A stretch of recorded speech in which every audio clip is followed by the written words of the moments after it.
Hello, and welcome back to a special edition of the Best Damn Pod in the Land. I'm your host and sports director, Brian Nelson, and we are here in beautiful Phoenix, Arizona for the Fiesta Bowl between Ohio State and Clemson. We have the entire team here. With me, I have first... Well, the one, the only, chilling and winning euchre games all throughout the weekend. Partying, hopefully not too hard. Andy Anders, your assistant sports editor. I am the cool, laid back, and relaxed and pretty boy assistant sports director, Khalid Hashi. I don't know about any of that. I'm your sports editor, Griffin Strom, and guys, we're not in the podcast studio. We're not.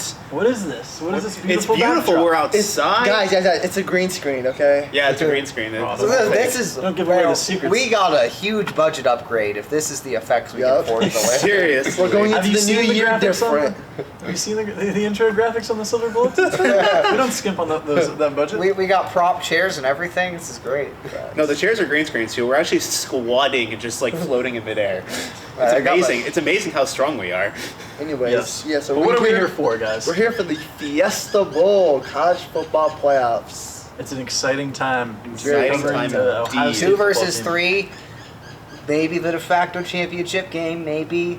Indeed. A lot of people are saying this is the best game of the season, the biggest matchup with the two best teams. Two And most really, it's- complete teams. Yeah, it's hard to disagree, really. You know, you The have numbers, yeah. you have the defending national champion in the Clemson Tigers, who have, mostly not played a lot of competition this season, but just the amount of talent on their team and the way they've been playing is just you just can't deny that. The longest win streak in the country. Exactly, and then on the flip side, you have Ohio State under a Ryan Day in his first year as head coach, leading them undefeated, beating teams like Michigan, Penn State, Wisconsin twice, Yep. all Indeed. by over 2 scores. They were the most complete team in the country all season long, Mhm. and they have the second longest win streak in the country. Clemson, since week 5, these have been the 2 most complete teams in the country. Mhm. Clemson, after that North Carolina scrape by, has looked absolutely dominant, and I think that game was an anomaly, and they've proven Yeah. that. And if you They recall, just didn't care at that time. where we were when the end of the game was transpiring against North Carolina, we were actually in Nebraska watching on the jumbotron or the scoreboard, and I remember thinking then like, oh, this might have some ramifications down the line. But it turns out after that, Clemson has looked very similar to their form a season ago, which is to a lot of people scary, which is why it was such a big deal figuring out who was going to be that number 1 seed. Yep. And it turns out Ohio State, after that first half struggle against Wisconsin going down 14, people said they're down to number 2, and so Ohio State got Clemson. But honestly, maybe a good thing for us, just because we get to see the best game of the opening rounds here. Yeah, and a lot of people may be asking, well, if these are the 2 best teams, then why are they ranked 2 and 3? Well, yes, LSU is number 1, but they have a lot of resume. question marks. LSU has a fantastic a lot- resume that you cannot deny. Yeah, just the defense is kind of the question mark, and the reason why a lot of people are saying these are the 2 600-yard best Solus. teams. Yeah, because if I'm not mistaken, Ohio State and Clemson both have the top 5 scoring offenses and top 5 scoring defenses. Yeah. So very well-rounded Incredibly teams. rare that you get that from one team, let alone a matchup between 2 teams that both have that. Yeah. Yeah, I'm looking it up. In scoring offense, Ohio State is first, and Clemson is 4th. And now, just give me a second. I'm going to pull up scoring defense It's the other way around. here. Not almost. Clemson is first, and Ohio State is 3rd. Yep. So.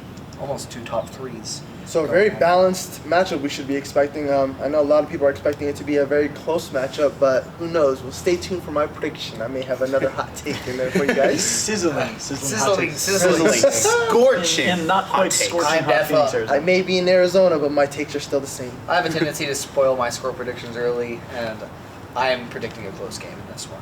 So I don't know. What's your scorching So I hot guess take don't is? stay tuned for Andy's. Hey, if you want to hear, he's the hot take guy. I'm the give it clown to you on the straight right. up. Also, since I got called out for it last time, I'm going to go first for score predictions this time so people can't say I'm copying Wow. off of Andy. Guys, I think that deserves a round of applause. He's Just getting that out there, okay? All right, so let's dive into the matchup. Let's get into it. My Absolutely. key, I have 2 keys to this game. Yeah. limit Trevor Lawrence's mobility. If you can keep him in the pocket and allow the rush to get home and make sure the secondary doesn't have to defend longer than 3.5 seconds, then you can really limit the Clemson offense, I think. It's a very tall task. It's not easy to keep him in the pocket. He's very mobile. But if you can, whether it's through a spy, rush lanes, however you have to do it, keeping him in the pocket, I think, is what's going to help limit the Clemson offense. And then the chess match that's going to occur between maybe the greatest offensive mind in the country, Ryan Day, who's been coordinating this team brilliantly throughout the year, and he always has a new wrinkle to throw in every single game. Yep. We've talked about it all year. And one of the best defensive minds in the country, Brent Venables, the Clemson defensive coordinator. And Clemson's defense, like Ohio State's, is so versatile. They can throw so many different fronts at you, so many different blitz packages. Pass protection is going to be key. Pass scheme is going to be key. It's going to take a very well-balanced game plan and a strong attack for Ohio State's offense to have success against Brent Venables. And that's going to be a 3D chess match of epic proportions. I am excited to see as someone who likes the analytics and the deeper sides of football. It's funny you say that, though. I know a lot of people are really looking forward to watching that matchup of Ohio State's offense versus Clemson's defense. But for me, I feel like I'm kind of the opposite. I feel like the huge key is going to be the other matchup of Clemson's offense and Ohio State's defense, for the simple fact that I really want to see if this Ohio State defense can really contain this Clemson offense, because I feel like if they struggle like they have been a little bit in these past couple in the Michigan and in the Wisconsin Big Ten Championship game, if they struggle like they have, Trevor Lawrence is not the quarterback to play with. He will light it up, and they also have a really good running back in Travis Etienne, who's capable of blowing up big runs and going off. So it's going to be really interesting to see if Chase Young can get back into his multiple sack performances. And yeah, it's funny you mentioned slow starts like Wisconsin, because we talked to Urban Meyer today. Off to the side, he gave the media a brief segment, not with the main media availability, but managed to catch him on the side. His key to the game was the first 7 minutes. He said if one team can get a couple score lead in the first 7 minutes, it would put them over the top, basically. Mm-hmm. So Ohio State needs to come out firing, because this is the best team both of them have played all season. Yeah. How do you respond to finally playing someone that's at your level? Yeah. And let's talk about Trevor Lawrence in a little bit more detail here, kind of the ups and downs of his season, because obviously after the end of last season, Trevor Lawrence was just the rock star of college football suddenly.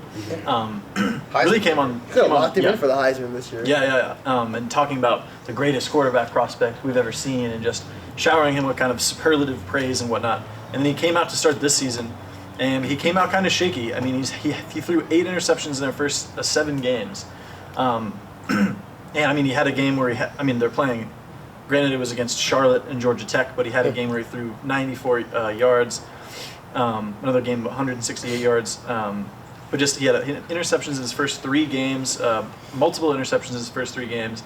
But then we already talked about, after that week 5, he did throw interceptions the next 2 weeks after that North Carolina game, and after that really has hit his stride.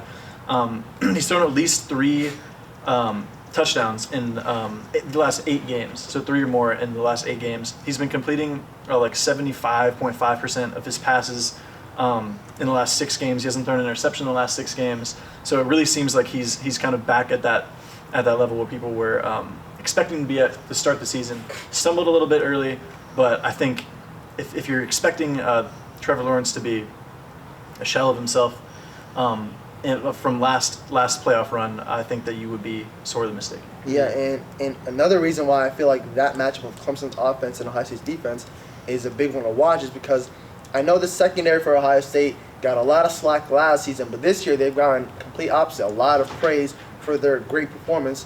But I'm really interested to watch closely this Clemson receiving corps and Ohio State's secondary, because this is by far, it's not even close, the best receiving corps that this Ohio State secondary has faced all season long. And I'm really interested to see how Sean Wade, Jeffrey Okudah, and Damon Arnett and that secondary, if they're able to contain guys like T. Higgins and Clemson's offense and Trevor Lawrence at the best quarterback. Yeah, I'm in a similar vein to you. I think the most important matchup is actually the linebackers for Ohio State versus Clemson's offense, specifically because I think the key to stopping both Trevor Lawrence and Travis Etienne is going to be people tackling, and people like Pete Werner, Malik Harrison controlling the space and preventing Clemson from completing those short routes and preventing ETN from getting like multiple 10-plus yard gains. That's going to be huge, and just slowing down momentum. And especially with Trevor Lawrence and limiting him, you're going to see someone like Pete Werner. He's going to have to be blitzing gaps and just being everywhere to stop everyone. And I'll tell you right now, if this Ohio State linebacking corps does not wrap up and tackle, this game will not be close at all. And Clemson will run away with it. Tackling is going to be a huge focus for this Ohio State defense, because these past couple of games, they've been kind of getting a little lackadaisical in their technique, and they've been missing a lot of tackles, like in the Big Ten championship game. And that's the reason why Wisconsin went off in the first half, but they fixed it up in the second half. So I think starting out the game, like Andy was talking about, the first 7 minutes, tackling and getting off the field is going to be a huge focus for this defense. And it really could be the end of the storyline with the linebackers. We started the season off, the linebackers got so much crap from the Ohio State fan base after last season with the worst defense. Statistically speaking, in Ohio State history, and a lot of that had to do with the linebacker play. This year, as we saw, a lot of improvements, but as Khalid was saying, there have been some breakdowns that we've seen with teams getting early starts, moving the ball early against this Ohio State defense. I've already seen, like, on Twitter, Ohio State fans like begging Al Washington to play Baron Browning over Tough Moreland and stuff like that. And so it really will be a testament. Like, this will be the ultimate challenge for them to see like what their stamp is going to end up being on Ohio State here. With this group of backers. I don't know if I really agree with playing Baron Browning over Tough Moreland, but I liked what they were doing kind of a little earlier in the season, where they were kind of rotating, getting kind of similar snaps. I like that method because it was like an always constant fresh linebacker in the game. They both bring kind of different elements to the game. I'd rather see Browning in those situations where you need a guy to make plays in space, whereas Tough is more of that run plug, more of that maybe a cerebral player who can call out a front if need be and make those checks that, you know, the middle linebacker is the captain of the defense. He serves that role very well. Yeah. I think there's one thing that people haven't necessarily mentioned or have been mentioning enough in regards to the linebackers and just tackling for like those last few games for Ohio State. You just have to look at the stretch of games Ohio State was facing, where it's like their last 3 games of this regular season were against Penn State, Michigan, and Wisconsin. You know, those are all 3 top 15 matchups against teams that are hard hitting. You have to give a little leeway to Ohio State, I think, in regards to this game, because they were coming off some really difficult matchups. They were hurt, they were tired, worn out, and now they're well rested. They've had 3 weeks to heal and prepare for this one team. I think that is gonna give Ohio State some extra energy, that extra oomph to come out hard hitting. But at the same time, it's going to give the same edge to Clemson as well. But I just think Ohio State's going to be prepared in that regard. Yeah, they definitely had the tougher schedule, which maybe prepares you for a game like this, but Ryan Day has said it really doesn't matter, and I think that's true. You can flip a switch as a football player. I don't think you need it's been played up a little bit that, you know, Ohio State's actually played teams and Clemson hasn't, but I don't think it matters. Because Clemson's looked like the caliber of team they need to against the weaker competition anyway, you know. Yeah. Let's talk about another Ohio State defender that I just found this to be strange. He called out, in a sense, on ESPN, actually, by Jonathan Vilma, if you guys saw this. Jonathan Vilma said that when Clemson lines up against Sean Wade, that it'll be a win for Clemson every time, which I just found it to be a strange comment, because, like, I don't know. Sean Wade has had a fantastic season. He's a first-round draft pick. Yeah, why Sean I know, Wade? and so Jonathan Vilma like singled him out on College Football Live or whatever it was. So that's going to be something to watch, because I would say Sean Wade. Sean Wade's the kind of dude who comes out fired up, man. He's so versatile in that position. He's a key to their defense. Yeah, he's a big reason why the secondary has been performing really, really well. And they missed him big time when he was out against Michigan. So I don't agree with that, but we'll see. Maybe that'll add a little juice under this defense. Maybe Vilma knows something we don't. Right. But you know what's funny though?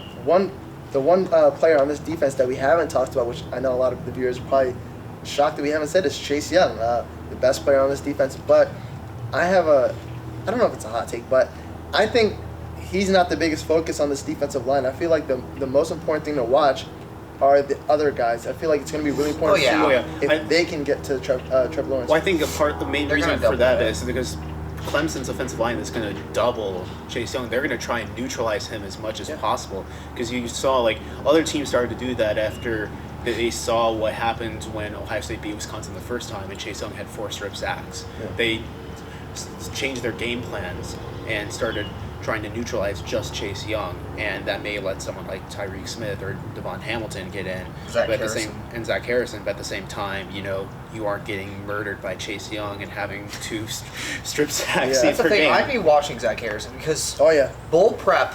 Here's the thing. Bowl prep always allows younger players to emerge. The extra time and the way the practices are structured and the extra feedback you're receiving, guys who have been talented all year but haven't been as confident or haven't had the IQ they need football-wise, those kinds of guys can really emerge in bowl games, and it's happened plenty of times in the past. Yeah. Not only that, but this is the time period where people make a name for themselves, and I feel like yes, Zach Harrison may have had a really good freshman year, but I feel like this college football playoffs is a chance for him to really make a huge name for himself, where people are on notice of Zach Harrison becoming a force for Ohio State for the next couple of years on this defensive line. Yeah, guys like that are they've had early enrollee guys and stuff like that have been here for a year now. So it's like at this point you're starting to really get comfortable being in the system and maybe getting over some of those growing pains from being in college football for the first time. Yeah, and I know a lot of people are concerned about Chase Young's sack numbers because they went from a high of highs, and then the last 2 games it's been kind of dry. But I would say that's not a concern. People shouldn't pay too much attention to the sack numbers because it's more about the impact he's making on the game. You saw a lot of clips on Twitter of the screenshots where there's 3 offensive linemen who are just looking at Chase Young and worried about him, and I think as we're talking about, that gives a lot of opportunity for these other guys like Tyree Smith and Zach Harrison and John Baptiste and those guys. I'll say this though. I think sometimes when you're a big and bad team like Clemson is, and they have this 28-game win streak, defending national champions, they feel like they've got the horses to just line up and beat Ohio State man, right? That's what Chase Young wants. And exactly, Jackson Carman is, of course. Absolutely. He starts now at Clemson. 5-star from Ohio, for those of you who don't know, who Ohio State was considered the leader for a long time. The highest rated rated player recruit from Ohio in that class. Yeah, from Ohio in that class. He was a 5-star tackle, and he ended up choosing Clemson over Ohio State on signing day. Yep. Actually said in an interview recently that he wants Chase Young man-to-man. He wants to make a name for himself in this game against Chase Young. That's the mentality Clemson might be coming in here with. Yeah. So I'm curious if Chase Young might get a couple opportunities to tee up one-on-one. Yeah. If they're willing to put the money on their horses and say, you know what, we know this guy is hyped as the best player in college football, but we have faith in our tackles. Yeah, and let's be honest, Chase Young is probably happy to hear. That's like music to his ears that a player is calling him out wants him one-on-one. Yeah. We've seen time and time again, when you leave Chase Young one-on-one, no matter who it is, your quarterback will pay. Well, people were talking to Chase Young today at media day, and they were asking him if he was worried about possibly facing off against Jackson Carman, or there was any extra special thing about the matchup, and he's like, no, I don't think anyone can stop me. I'm not worried about one specific person. Yeah. That's been his mentality the entire season. That's what he's been saying. He's like, no one person can stop me, and he's proven that time and time again. And then I love the other mentality of it is, and then if 2 or 3 guys are trying to stop me, everyone else on the D line is going to get theirs. Yeah, absolutely. I would be even looking. Devon Hamilton. I would be looking for Devon Hamilton. I would be looking for him in this game. Yeah, he's going to be a force. Yeah, that strength on the interior could be huge. Yeah. Even Jay Sean Cornell, them two specifically, have been they've stepped up huge in this tough stretch of the schedule against Penn State, Michigan, and Wisconsin. Those 2 guys have picked up the slack as far as sack numbers go from Chase Young. So I would look at them as well in this game. Yeah, let's look at the other matchup now. Back to what you were talking about, the Ohio State offense versus Clemson defense. Well, Yeah, we've spent a while talking about, but the Ohio State offense, this 3D chess match that's going to happen, I think, pass pro and Justin Fields' health are going to be two big factors. I think Ohio State's receivers is going to be the best receivers that Clemson's secondary has seen all year, but Clemson does also have one of the best secondaries in the country. But I think you've got enough talent on offense, enough coordination to where if you don't put that secondary in the right position, then you could expose the weaknesses with an arm talent like Fields, the same way Clemson could if they find a hole in Ohio State's secondary. But pass pro is going to be a big factor in this game, I think. When you talk about some of the things we've seen Ohio State struggle with, the rare things they've struggled with this year, complex fronts and blitz schemes, and Venables he's an elite level at that. Oh yeah. He's going to throw a ton of different fronts at you, going to throw a ton of different blitz packages. He's going to be looking at the Florida Atlantic film. He's going to be looking at the Wisconsin film. All the times that Ohio State's pass protection has struggled this season and looking for the holes on it. So it's going to be key, I think, especially on the edges, the two tackles with Munford and Bowen, because we know how solid that interior line is. Yep. The center and the two guards, Myers, Davis, and Jackson. Clemson's D-line year in and year out is phenomenal. They've got plenty of athleticism at the linebacker position to boot. And then, can you establish the ground game? I think that actually might be Ohio State's biggest exploit in this game. J.K. Down. Is J.K. and Yep. the run game.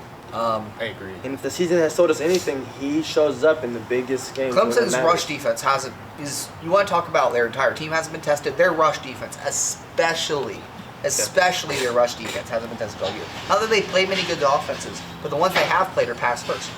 Yeah. They have Ohio State. If you come out smash mouth and chip away at them all game like they did against Michigan State, like they did against Wisconsin, J.K. could start breaking those chunk runs, and then everything else opens up in the offense. Yeah, especially for Justin Fields too. That gets the pressure off him to where now he's able to make those deep ball passes. You might see a to Chris 15 Olave. carry game from him too. Yeah. They might need him to open up the run, even though he might be 90% instead of 100 with where he's at with his knee. Which has been a big topic, at least from people talking online and whatnot, is Justin Fields in this knee situation. Yeah. Everyone really thought he was going to be at 100%. I think they even said Ryan Day or Justin Fields. One of them, if not both, definitely said that they expected him to be at 100% by the time the bowl rolls around. And instead, it was kind of surprising, or for a lot of people, to hear Justin Fields say just the other day that 80 to 85%. That's been a big thing, and he's been wearing that big bulky knee brace that we saw him have to wear in practice. Though he says he's wearing the smaller one in the game. I would say, just based on how he played against Wisconsin, did you guys think that bothered him a lot? It didn't seem like he was It didn't. limited by. I'm not going to say it impaired him, but there was a limit.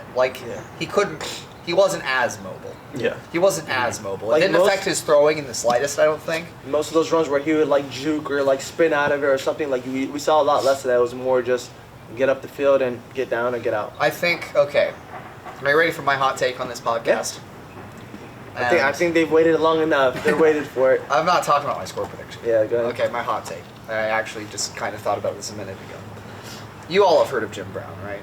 Yes. You know what Jim Brown would do after he finished running 3 people over on a play? You take a long time to get back up. And then you come right harder at you the next time. Exactly. He'd take a long time. He'd act like, man, you guys wearing me out. I'm tired. I don't know if I can go this next play. And then boom.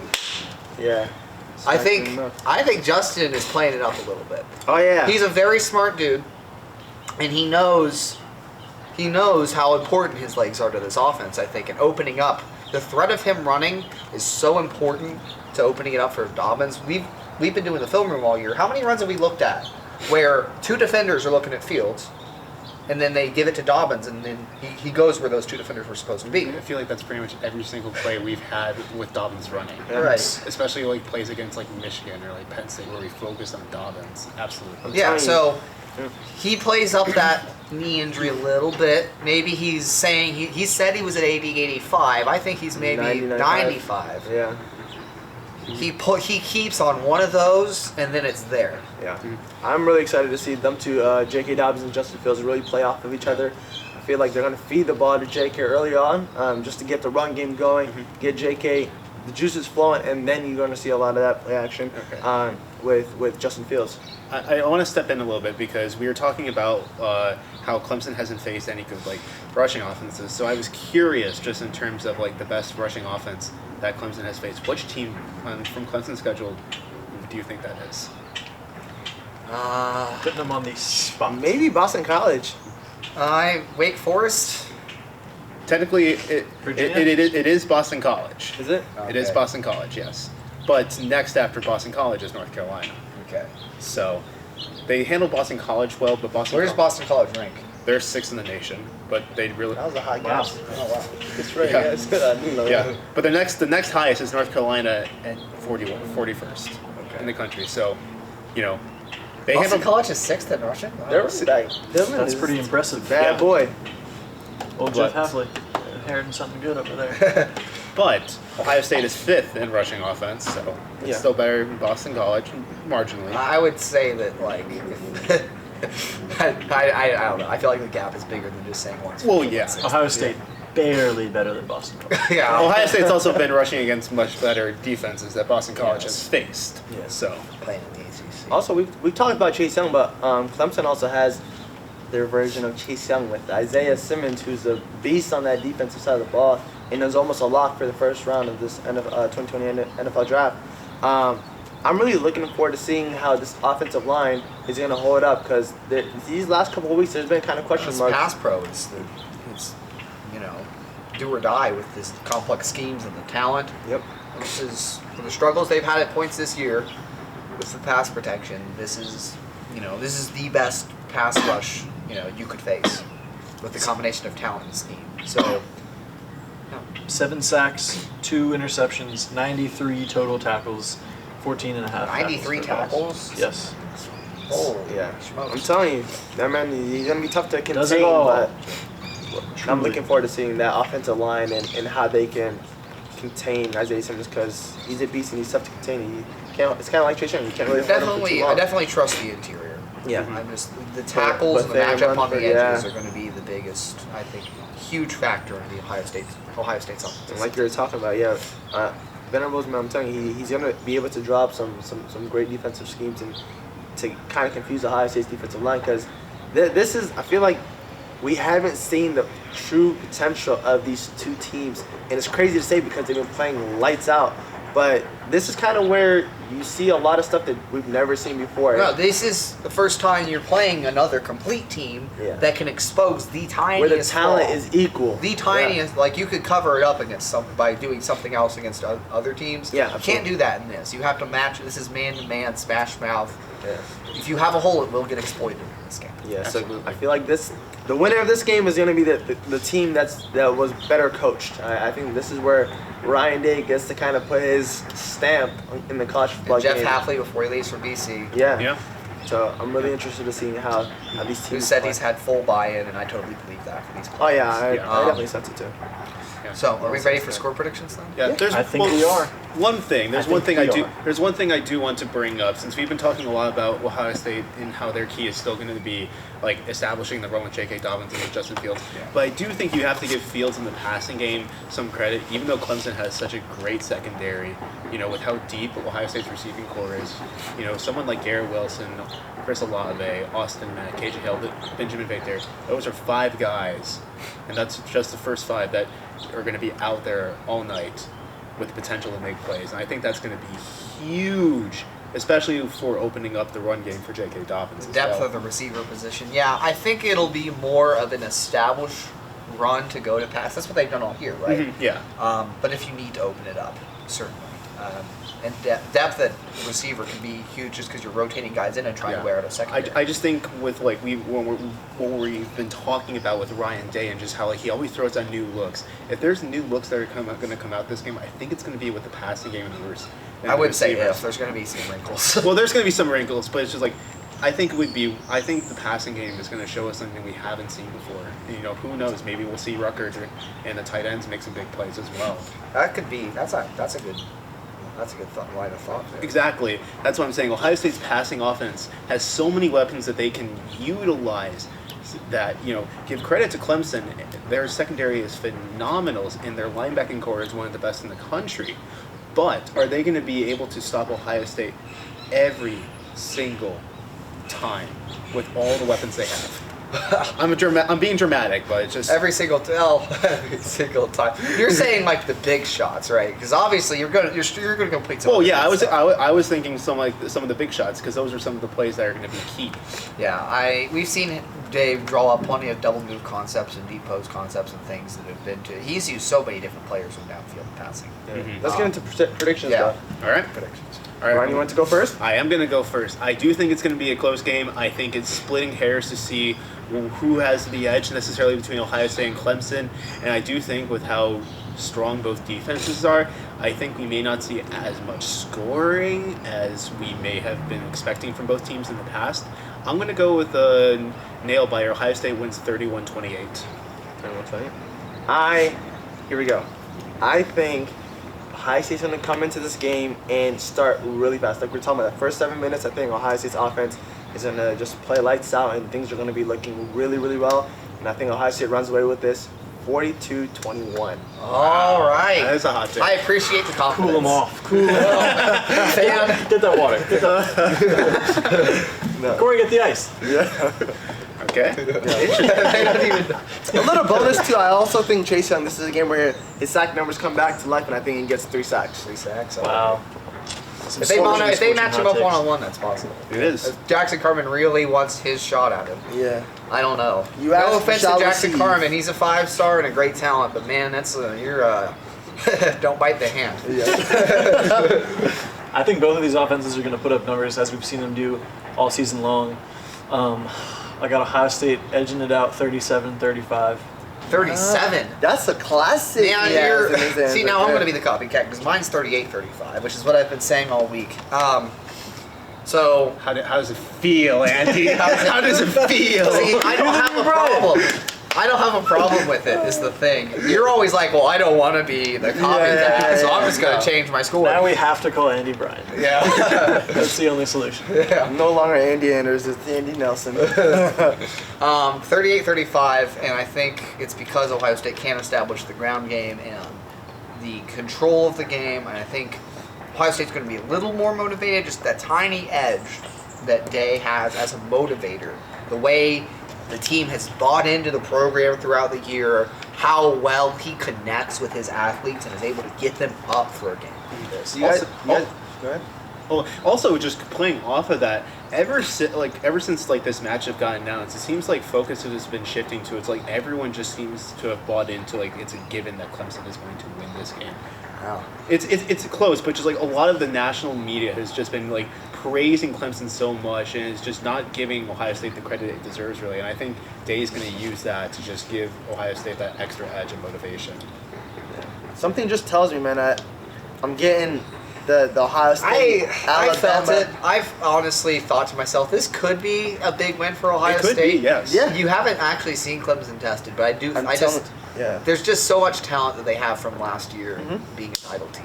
I And they don't know returned why. I so just much, have a and they still feeling don't that like this it. is the game where Ohio State puts a stamp and says, "Oh, this team is like legit." Where the nation goes, "Wow, this This is is one of the lot- best teams of all time, kind of a deal. Yeah. So Well, I mean- we've heard it. Yeah, I mean, you look at what Ohio State has done in matchups like that. Look at what they did in 2014 against Alabama, where no one thought Ohio State was going to win that game because Alabama was like one of the best teams ever, best team in the nation, and Ohio State had that amazing second half. And I said the entire time that Ohio State was going to win, by the way. well, congratulations. I know, I had said that before the game started. Yeah. I don't know. I had some mismatches there. I thought. No, I definitely. I can't believe one of us didn't pick Clemson to win. That's why I'm low-key shocked. I thought was somebody not gonna be at that hot all take. shocked. No, I know the viewers come probably on. thought that was gonna be my hot take. We all thought No. it was going to be close, and we all were going to pick Ohio State in a close game. Let's be real. Yeah, there's nothing that I've seen from this Ohio State team. We're that, still students. Yeah. Don't tell our bosses. Yeah, there's nothing that I've seen from this They're Ohio State also our team. teachers. Yeah. Yeah, there's nothing I've seen from this Ohio State team that tells me that if it comes to a close game that they can't really, like they would be beaten. So I don't know. I just haven't seen it yet. I'm still believing that this is one of the most complete teams and the best teams in the country. Yeah, the Wisconsin game in the Big Ten Championship actually gives me a lot of confidence in this Ohio State team because we saw them actually face some adversity where they were down at halftime by 14 points and they came out and absolutely dominated. Right. Yeah. Sorry, unlike Urban Meyer, I've been saying this all season long. Ryan Day's halftime adjustments are second to none. That man, specifically halfways. Yeah. in the second defense. just that entire coaching staff, like this year, their halftime adjustments have been just on fire. Mentality of the team, the better assistants. I mean, Even Predator. the players, we got. You know, I guys mean, you like never CJ put Sanders. down a 3-time national champion head coach, but I think Ryan Day has been better for this team than Urban Meyer did. Yeah. Yeah. I think another thing in regards to establishing J.K. Dobbins in the running game is how Clemson's defensive line is not nearly as experienced as they were last year. They lost a lot of starters to the NFL, and I think that could be a key in a big game, like the semifinals in the Fiesta Bowl. That could be an edge that Ohio State could exploit. So, I agree. All right, well, Well said. is that our special edition? I No think sleep till I think that's Scottsdale. all we have time for today. Thank you very much for watching a special edition of the Best Damn Pod in the Land, and we'll be back next week in a couple weeks. You'll see our faces Saturday after the game. Yeah, you'll see your faces after Saturday after the game, but also for more Best Damn Pod in the Land coverage. Stay tuned for the coming semester, and also possibly for coverage of the national championship from New Orleans. So thank you very much for watching. It's been a great time. Peace. keep on rocking in the free world. Keep on rocking the free road, absolutely. All right, that's all.